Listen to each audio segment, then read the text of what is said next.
जय हिंद दोस्तों, आप सबका बहुत बहुत स्वागत है एक बार फिर से आप सबके अपने यूट्यूब चैनल स्टडी विद विकास पाठक में। तो देखिए, अभी दोस्तों हम लोग बात करेंगे साइंस। ठीक है, साइंस का कुछ मोस्ट इंपॉर्टेंट क्वेश्चन देखेंगे जो 29 जनवरी को होने वाले एग्जाम के लिए आप लोग के लिए इंपॉर्टेंट होगा। ठीक है, तो समय को ना गवाते हुए डायरेक्ट हम लोग वीडियो स्टार्ट करेंगे और देखेंगे कि आज के इस वीडियो में कौन कौन सा साइंस का मोस्ट इंपॉर्टेंट क्वेश्चन है। और दोस्तों, जो भी न्यूमेरिकल का सवाल है उसको भी डिटेल में सॉल्व कराया जाएगा। और एक सूचना कि आप लोग के लिए प्लेलिस्ट बना दिया गया है, प्लेलिस्ट में आप जाएं और सारा साइंस का क्वेश्चन को आप देख सकते हैं। ठीक है, तो चलिए हम लोग स्टार्ट करते हैं वीडियो को। दोस्तों, पहला क्वेश्चन जो है अभी का, वो बोला गया है कि निम्न में कौन सदिश राशि नहीं है। निम्न में कौन सदिश राशि नहीं, यानी कि अदिश आपको पूछा है। ठीक है, देखिए, विस्थापन हो गया, त्वरण हो गया, वेग, तीनों क्या है, सदिश है। बाकी बच गया आपका कौन, दूरी। तो दूरी आपका होगा अदिश राशि। और सदिश मतलब क्या होता है कि जिसमें दिशा प्लस परिमाण दोनों होता है उसको सदिश कहते हैं।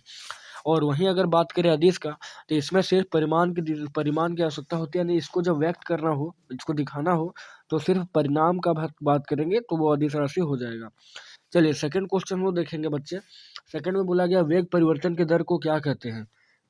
बोला है कि वेग परिवर्तन के दर को, ठीक है, तो वेग परिवर्तन के दर को दोस्तों कहते हैं त्वरण। और त्वरण को जो है दिखाया जाता है दोस्तों ए से, और त्वरण का ऐसा ही मात्रक का बात करें तो मीटर पर सेकेंड स्क्वायर होता है।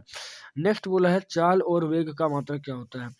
चाल और वेग, ठीक है, चाल का ऐसा ही मात्रक होता है मीटर पर सेकेंड, और वेग का भी ऐसा ही मात्रक होता है मीटर पर सेकेंड, यानी कि मीटर पर सेकेंड इसका आंसर हो जाएगा। आगे चौथा क्वेश्चन बोला है ओडोमीटर मापता है। दोस्तों, ये बहुत ही फेमस क्वेश्चन है। ओडोमीटर जो है वो दूरी को मापता है, वहीं पर गाड़ी में एक स्पीडोमीटर लगा होता है जो चाल को नापता है।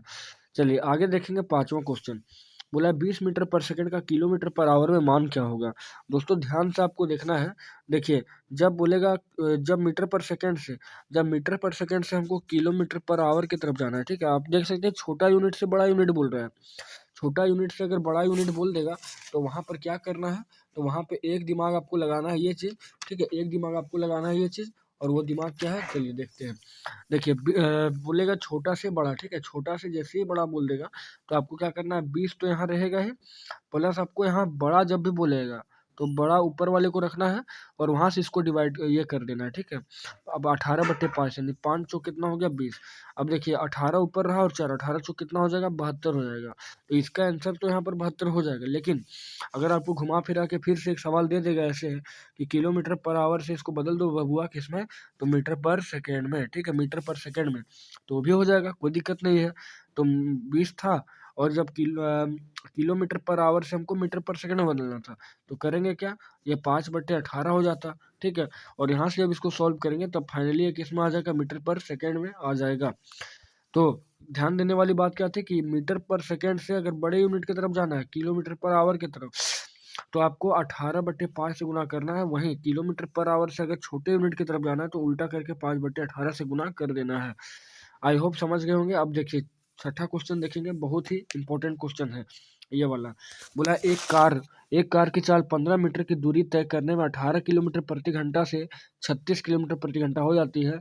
तो कार का त्वरण यहाँ पर क्या है बच्चे। ठीक है, कार का त्वरण, तो आप देखिए यहाँ पर जो जो दिया है उसको लिख लें। कार की चाल बोला है 15 मीटर, तो कार की चाल, ठीक है, कार की चाल 15 मीटर की दूरी, कार की चाल जो है 15 मीटर की दूरी, तो दूरी को एस से दिखाते हैं, इसलिए एस बराबर क्या हो जाएगा, 15 मीटर। बोला है 18 तय करने में 18 किलोमीटर प्रति घंटा से 36 किलोमीटर प्रति घंटा हो जाती है, यानी कि प्रारंभिक वेग कितना है, 18 किलोमीटर पर आवर। और आपका जो अंतिम वेग है यानी भी जो है वो 36 किलोमीटर पर आवर है। लेकिन समस्या यहाँ पर एक है कि त्वरण निकालना है। ठीक है, त्वरण का ऐसा मात्रक जो होता है मीटर पर सेकंड स्क्वायर होता है, इसलिए हम लोग को किलोमीटर से ये सब दोनों को क्या करना होगा, मीटर पर सेकंड में बदल देना होगा। तो कोई बात नहीं, यू जो हमारा हो जाएगा वो कितना हो जाएगा, तो 18 पहले से है, इसको मीटर पर सेकंड में बदलेंगे तो 18 कट जाएगा, बनेगा 5। तो यू जो है 5 मीटर पर सेकंड है यहाँ पे। और अगर भी का बात किया जाए, यू का मतलब होता है प्रारंभिक वेग और भी का मतलब दोस्तों होता है अंतिम वेग। ठीक है, और भी निकालने के लिए क्या करेंगे, 36 लिखेंगे और गुना 5/18 करेंगे, मैंने 18×36, यानी कि भी आ गया कितना, 10 मीटर पर सेकेंड। ठीक है, दोनों में बदला हुआ है, यानी यू जो है 18 था और बाद में भी बनकर 36 हुआ। तो यहाँ इसको लिख लेते हैं, यू बराबर मेरा आ गया 5 और भी बराबर आ गया 10। ठीक है, भी बराबर आ गया 10। और वहीं अगर बात करें हम लोग एस दूरी कितना था, तो दूरी था आपका 15। अब एक फॉर्मूला लगा देंगे, दोस्तों देखिए ऐसा गति का तीन समीकरण है, तो उसमें गति का तीसरा समीकरण का हम लोग यूज करेंगे, इसमें v भी हो, u भी हो और s भी हो, ठीक है। तो तीसरा जो समीकरण होता है v square minus u square और बराबर होता है 2as, ठीक है, 2as होता है।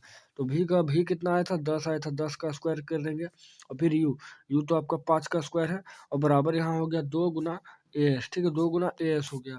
बाकी एक एज यहाँ पे हम लोग लगा भी सकते हैं। अब देखिए 10 का स्क्वायर 100 हुआ और माइनस 25 और बराबर इधर हो गया ए रख देंगे, ठीक है। 2s आ जाएगा नीचे, 2s को हम लोग नीचे ले लेंगे, ठीक है। तो क्या बना यहाँ पे, बना आप सभी का 100 माइनस 25, ठीक है, 100 माइनस 25 और बट्टे का 2s रहा और बराबर कहाँ ए हो गया।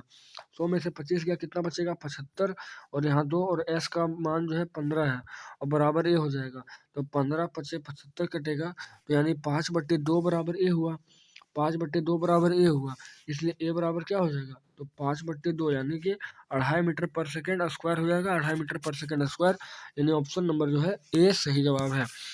आगे बोला गया सातवां क्वेश्चन कहा जा रहा है कि बल का एसआई मात्रक जो है वो क्या है। बल का एसआई मात्रक क्या है, तो बल का एसआई मात्रक दोस्तों होता है न्यूटन, यानी 7 का ऑप्शन नंबर जो आपका है वो आ जाएगा न्यूटन आ जाएगा। वैसे अगर एक और मात्रक बल का एक और मात्रक होता है, उसको भी ध्यान से आप लोग देख लीजिए, होता है केजी मीटर पर सेकेंड स्क्वायर, ठीक है, केजी मीटर पर सेकेंड स्क्वायर भी इसका आंसर होता है। आगे 8वां क्वेश्चन है कि 1 न्यूटन जो है वो किसके बराबर होता है। दोस्तों 1 न्यूटन का बात कर रहा है, ठीक है, तो 1 न्यूटन जो आपका होगा वो 1 केजी मीटर पर सेकेंड स्क्वायर, 1 केजी मीटर पर सेकेंड स्क्वायर, यानी ऑप्शन नंबर ए। आगे हम लोग देखेंगे, आगे बोला गया है 9वां नंबर, 3 पिंड ए बी सी के द्रव्यमान क्रमशः 5 केजी 2 केजी 10 केजी है, तो इसमें किसका घनत्व तो सबसे कम है। तो सबसे कम देखिए 2 वाला है, यानी कि ए बी सी, ठीक है। ए के पास था आपका 5 और बी के पास था 2 और सी के पास था 10, तो यहाँ बी का सबसे कम है, ठीक है। जिसका जड़त्व तो सबसे कम होगा उसका द्रव्यमान भी क्या होगा, यानी कि जिसका द्रव्यमान कम होगा उसका जड़त्व भी क्या होगा, कम होगा।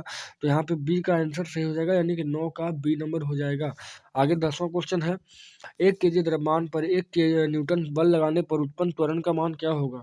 तो 1 केजी हमारा क्या है, 1 केजी जो है द्रव्यमान है, यानी कि m बराबर आ गया 1 केजी और न्यूटन F बराबर क्या आ गया, तो F बराबर आ गया 1 न्यूटन, ठीक है, 1 न्यूटन आ गया। 1 केजी द्रव्यमान पर 1 न्यूटन का बल लगाने पर उत्पन्न त्वरण। अब ए बराबर पूछा है, ए बराबर क्या हो जाएगा, तो ए बराबर हो जाएगा त्वरण बराबर होता है, त्वरण बराबर जो हो जाएगा आपका m इंटू एफ, ठीक है, एफ इंटू एम भी हो जाएगा, यानी 1 इंटू 1 हो जाएगा। तो 10 का जो सही आंसर बनेगा डी, यानी 1 मीटर पर सेकेंड स्क्वायर हो जाएगा।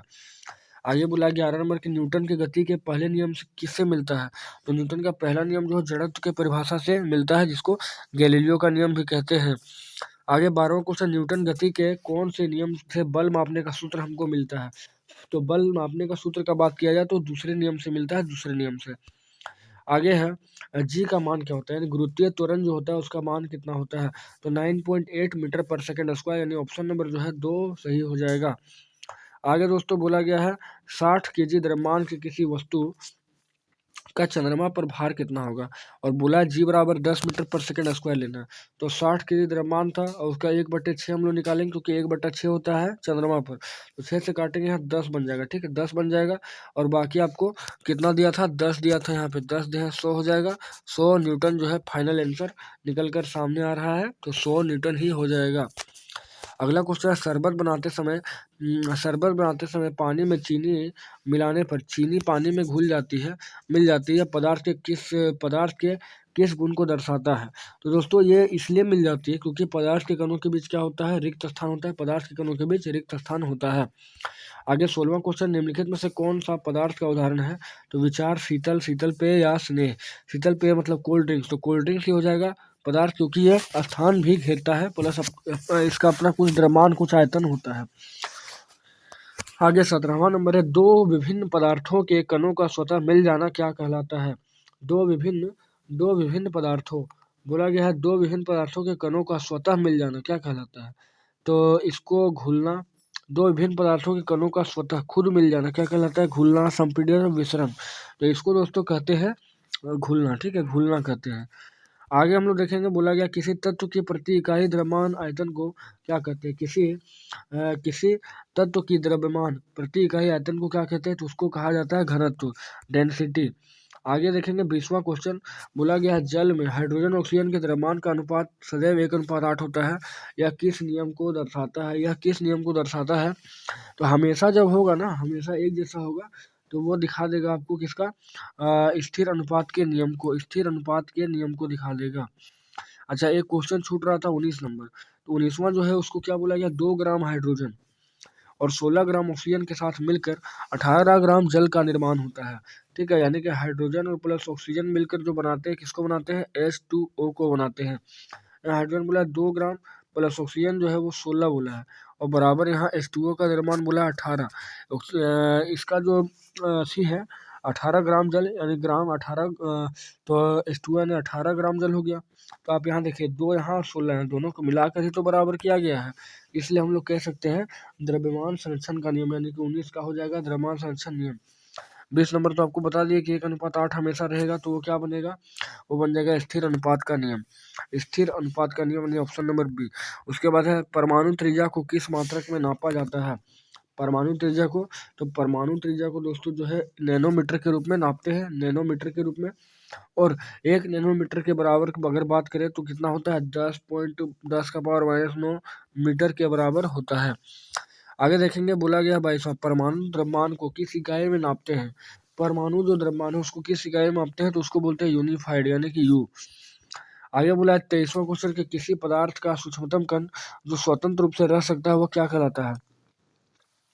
तो बोला स्वतंत्र रूप से रहने का। ठीक है, स्वतंत्र रूप से कौन रहेगा, तो वो दोस्तों अणु होता है। अब मतलब समझ लीजिए आप, अणु क्या है, बाप है, और वहीं परमाणु जो है बेटा के रूप काम में आता है। यानी कि बाप जो है सब अपना जिंदगी में सारा काम करके पूरा निश्चिंत हो चुका है, इसलिए बोल सकते हैं कि यह मुक्त अवस्था यानी स्वतंत्र अवस्था में पाया जाता है। आगे 24वां कि जल की परमाणुता कितनी है? तो देखिए दोस्तों, अभी के इस वीडियो में आप देखेंगे कि परमाणुता भी कैसे निकलता है, सारा चीज को ध्यान से देखेंगे। तो परमाणुता किसका बोला, जल का, तो H2O लिख लेंगे। अब देखिए यहाँ पे 2 तत्व हाइड्रोजन है प्लस ऑक्सीजन है। हाइड्रोजन कितना है, 2 पीस, और ऑक्सीजन कितना है, 1 पीस। तो दोनों को मिला के कितना हुआ, 3 परमाणु। ठीक है, तो 24 का आपका जो आंसर हो जाएगा वो 3 हो जाएगा, 3 यानी कि सी नंबर। उसके बाद बोला निम्नलिखित में से किस यौगिक का परमाणुता जो है 5 है? किस यौगिक का परमाणुता दोस्तों जो 5 है? तो अमोनिया, अमोनिया का होता है NH3, इसके पास 3 अधिक 4 बचेगा। कैल्शियम कार्बोनेट CaCO3, अब इसको रहने देते हैं। फिर बोला CO2, तो ये तो होगा नहीं, और जल H2O, क्योंकि 5 हो नहीं रहा। CaCO3 में क्या हो जाएगा, 5 हो जाएगा। देखिए इस यौगिक की परमाणुता 5 होती है। ठीक है, तो कैल्शियम कार्बोनेट का, कैल्शियम का 1 हुआ, कार्बन का 1 हुआ 2, और ऑक्सीजन का हो गया 3, यानी कि कुल मिलाकर 5 बन गया। आगे देखेंगे, आगे बोला कैल्शियम हाइड्रोक्साइड का सूत्र जो है वो क्या है? तो CaOH2 होता है इसका सूत्र, CaOH2। 27 नंबर क्वेश्चन देखेंगे, बोला नाइट्रिक अम्ल का आणविक द्रव्यमान जो है वो क्या होगा? तो नाइट्रिक अम्ल क्या होता है, HNO3 होता है। यहाँ हाइड्रोजन का बात करें तो ये 1 होता है। नाइट्रोजन जो है वो, नाइट्रोजन जो है ये भी 1 पीस है, और ऑक्सीजन का बात करें तो ये 3 पीस है, 3 पीस है यहाँ पे। ठीक है, 3 पीस है यहाँ पे। हाइड्रोजन जो है 1 पीस है, तो इसका द्रव्यमान कितना हो जाएगा, 1 पीस हो जाएगा, 1 द्रव्यमान हो जाएगा। नाइट्रोजन का संख्या का अगर बात करें तो 7 होता है, और द्रव्यमान निकालने के लिए 2 से गुना करेंगे, 7 गुना 14 होगा। वहीं ऑक्सीजन का अगर बात करें तो ये 8 होता है। ठीक है, ऑक्सीजन का 8 होता है, और पहले द्रव्यमान निकाल लेंगे, 8 गुना 16 हो जाएगा। एक ऑक्सीजन का द्रव्यमान जो होगा वो 16 हो जाएगा, लेकिन यहाँ पर 3 ऑक्सीजन है, तो 16 थी कितना बनेगा दोस्तों, 48 बनेगा। ठीक है, अब आप देखिए इसको जोड़िए, 14 और 1 15, 15 हो जाएगा, और प्लस इधर 45 ले लीजिए, 15 45 60 और 3 63 बनेगा, यानी कि कुल मिलाकर इसका आंसर क्या होगा, 63 यूनिफाइड हो जाएगा। आगे बोला गया कोशिका की खोज किसने की? तो कोशिका की खोज का अगर बात करें तो रॉबर्ट हुक है। ठीक है, 1665 ईस्वी। और नेक्स्ट है 29वां क्वेश्चन के निम्नलिखित में से कौन एक कोशिकीय जीव है? तो कवक, आम, अंडाणु या पैरामीशियम? तो इसका सही आंसर जो हो जाएगा वो हो जाएगा आपका पैरामीशियम। ठीक है, पैरामीशियम यहाँ पर क्या है, एक कोशिकीय जीव है। 29 का हो जाएगा ए नंबर। उसके बाद बात करें 30वां क्वेश्चन का, तो बोला गया पादप कोशिका का सबसे बाहरी परत क्या होता है? तो पादप कोशिका का सबसे बाहरी परत हो गया कोशिका भित्ति, 30 का हो जाएगा बी। उसके बाद 31वां क्वेश्चन है, कोशिका भित्ति किसकी बनी होती है? तो कोशिका भित्ति दोस्तों जो है सेलुलोज की बनी होती है, सेलुलोज की, यानी ऑप्शन नंबर जो है सी हो जाएगा। और 32वां क्वेश्चन है, कोशिका झिल्ली का कोशिका के बाहर से अपने भोजन तथा अन्य पदार्थ के ग्रहण करने की प्रक्रिया को क्या कहा जाता है? तो कोशिका जो है, कोशिका झिल्ली की कोशिका के बाहर से अपना भोजन जो है और अन्य पदार्थ को ग्रहण करता है, उसको कहते हैं इंडोसाइटोसिस। इंडोसाइटोसिस 32 का हो जाएगा बी। उसके बाद हम लोग 33वां क्वेश्चन देखेंगे। बोला गया है कोशिका में आनुवंशिक गुणों की सूचना कहाँ पर पाई जाती है? तो वो पाई जाती है डीएनए के अंतर्गत डीएस गुणसूत्र में। तो डीएनए के क्रियात्मक खंड को गुणसूत्र कहा जाता है और इसको जीन भी कहते हैं। नेक्स्ट है लाइसोसोम कौन बनाता है? लाइसोसोम जो है वो कौन बनाता है? तो लाइसोसोम बनाने वाला एकमात्र यहाँ पर गाल्गी उपकरण है। आगे क्वेश्चन है कि किसी विशेष कार्य को करने के लिए कोशिका एक विशेष समूह बनाती है, समूह को क्या कहते हैं? तो इस समूह को दोस्तों जो है ऊतक यानी टिश्यू कहते हैं। आगे बोला है तना के शीर्षस्थ भाग में कौन सा ऊतक पाया जाता है? तो दोस्तों वो पाया जाता है विभजीय ऊतक पाया जाता है। आगे है 37वां क्वेश्चन कि पौधों में पत्तियों द्वारा बने भोजन का संवहन पौधों के सभी भागों में कौन सा ऊतक करता है? तो दोस्तों वो जो है फ्लोएम है। फ्लोएम जो तैयार भोजन को सभी भागों में पहुंचाता है, जबकि जाइलम जो है जड़ से जल को लेने का काम करता है। आगे बोला गया अस्थि और में मांसपेशी को जोड़ने वाली क्या कहलाती है? अस्थि, ठीक है, यानी कि बोन को कह सकते हैं मसल से। बोन को मसल से जोड़ने वाला क्या कहलाता है? तो बोन को मसल से जोड़ने वाले को टेंडन कहते हैं। वहीं पर अगर बात करें तो दो बोन को, ठीक है, यानी दो अस्थि को, दो हड्डी को जोड़ने वाला कौन होता है? तो इसको कहते हैं लिंगामेंट कहते हैं। आगे क्वेश्चन 40वां है कि अस्थि क्या है? अस्थि एक संयोजी ऊतक है, ठीक है। अस्थि जो है दोस्तों एक है संयोजी ऊतक है। तो इस प्रकार हम लोग 40 मोस्ट इंपॉर्टेंट ऑब्जेक्टिव सवाल देख चुके हैं साइंस का, जो आपके आगामी 29 जनवरी की परीक्षा के लिए बहुत ही इंपॉर्टेंट साबित होगा, ठीक है। और इसमें हम लोग पूरा न्यूमेरिकल को भी डिटेल में सॉल्व किए हैं। आशा करते हैं बच्चों आप सभी को ये वीडियो अच्छा लगा होगा। अगर अच्छा लगा और कुछ सीख पाएँ तो हमारे चैनल को ज़रूर सब्सक्राइब करें और दोस्तों में बहुत ज़्यादा शेयर करें और एक सभी को प्लेलिस्ट में जाने के लिए बताएं और सभी को चैनल के बारे में बताएं, ताकि सभी को एक अच्छी जानकारी मिल सके। तो चलिए बच्चों, मिलते हैं आपसे एक नेक्स्ट वीडियो में। तब तक जय हिंद, जय भारत।